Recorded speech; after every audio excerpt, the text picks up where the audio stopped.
اللہ تبارک و تعالیٰ نے ارشاد فرمایا للذین یؤلون من نسائہم تربص اربعۃ اشہر فإن فاؤوا فإن اللہ غفور رحیم وإن عزموا الطلاق فإن اللہ سمیع علیم۔ وہ جو قسم کھا بیٹھتے ہیں اپنی عورتوں کے پاس جانے کی، انہیں 4 مہینے کی مہلت ہے، پس اگر اس مدت میں پھر آئے تو اللہ بخشنے والا مہربان ہے، اور اگر چھوڑ دینے کا ارادہ پکا کر لیا تو اللہ سنتا جانتا ہے۔ اس آیت کریمہ کی شان نزول دیکھیے، آپ کا دل خوش ہو جائے گا۔ اللہ اکبر۔ اس آیت کریمہ کی شان نزول یہ ہے کہ زمانے جاہلیت میں لوگوں کا یہ معمول تھا کہ اپنی عورتوں سے مال طلب کرتے، اگر وہ دینے سے انکار کرتی، یعنی عورت سے مال طلب کرتے مطلب عورتوں کے ذریعے ان کے مائکے والوں سے طلب کرتے یا خود ان سے طلب کرتے، اور وہ عورت مال لا کر اپنے شوہر کو دینے سے انکار کر جاتی، نہیں دیتی، تو کیا ہوتا؟ 1 سال 2 سال 3 سال یا اس سے زیادہ عرصہ ان کے پاس نہ جانے اور صحبت ترک کرنے کی قسم کھا لیتے تھے۔ یعنی شوہر کیا کرتا تھا؟ اپنی بیویوں سے مال کا مطالبہ کرتا تھا، اگر اس کے مطالبے کے مطابق ان کی عورتیں اور بیویاں انہیں مال لا کر نہیں دیتی تو پھر اس عورت کے اوپر ظلم ڈھانے کے ارادے سے اور ان کو ستانے کے لیے کیا کرتے تھے؟ قسم کھا لیتے تھے کہ سال بھر تک ہم تم سے جمع نہیں کریں گے، 2 سال تک جمع نہیں کریں گے، 3 سال تک جمع اور ہم بستر نہیں ہوں گے۔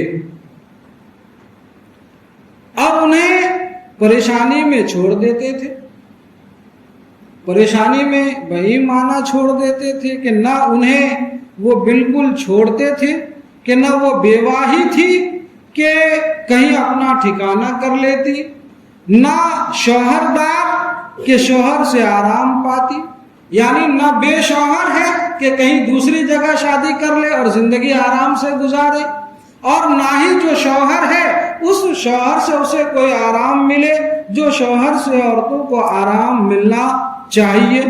تو اس طریقے سے ظلم و ستم اور جو ہے ان کے اوپر ظلم و ستم ڈھائے جاتے اور ستائے جاتے۔ اسلام نے اس ظلم کو مٹایا اور ایسی قسم کھانے والوں کے لیے 4 مہینے کی مدت معین فرما دی۔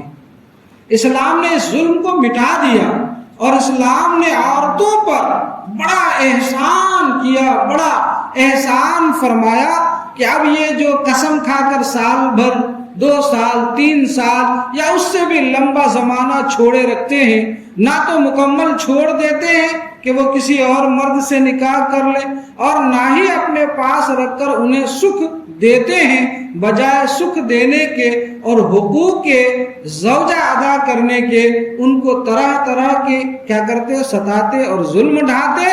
تو اسلام نے اس ظلم کو مٹا دیا اور جو ہے اب ان کے لیے ایک مدت معینہ طے کر دی کہ ایسے لوگوں کے لیے پابندی یہ ہے کہ جس نے قسم کھا لی کہ میں اپنی بیوی سے صحبت نہیں کروں گا، جمع نہیں کروں گا، ان کو 4 مہینے کی مہلت دی گئی۔ اگر 4 مہینے کے اندر اس نے بیوی اپنی قسم سے رجوع کر لیا، بیوی سے جمع کر لیا اور اپنے قسم کا کفارہ دے دیا تب تو ٹھیک، اور اگر 4 مہینے کے اندر رجوع نہیں کیا، چھوڑ دیا، تو بغیر اس کے کچھ کیے اس کی بیوی کو طلاق بائن ہو جائے گی، اور جب طلاق بائن ہو جائے گی تو پھر اس عورت کے لیے راستہ کھل جائے گا اور وہ کسی اور مرد سے بھی نکاح کر سکے گی۔ دیکھیے 4 مہینے کی مدت معین فرما دی کہ اگر عورت سے 4 مہینے یا اس سے زائد عرصہ کے لیے یا غیر معین مدت کے لیے ترک صحبت کی قسم کھا لے کہ جمع نہیں کرے گا، جس کو اصطلاحی شرع میں ایلا کہتے ہیں، تو اس کے لیے 4 ماہ انتظار کی مہلت ہے۔ اس عرصہ میں خوب سوچ سمجھ لے کہ عورت کو چھوڑنا اس کے لیے بہتر ہے یا رکھنا۔ اگر رکھنا بہتر سمجھے اور اس مدت کے اندر رجوع کرے تو نکاح باقی رہے گا اور قسم کا کفارہ بھی لازم ہوگا۔ نکاح باقی رہے گا لیکن قسم کا کفارہ بھی دینا ہوگا۔ اور اگر اس مدت میں رجوع نہ کیا اور قسم نہ توڑی تو عورت نکاح سے باہر ہو گئی اور اس پر طلاق بائن واقع ہو گئی۔ اب اسے طلاق دینے کی ضرورت نہیں، اور اس نے جو پابندی لگا کر اسے اپنے پاس روک کر اس کے اوپر ظلم کرنے کا ارادہ کیا، اب وہ سب کیا ہو گئے؟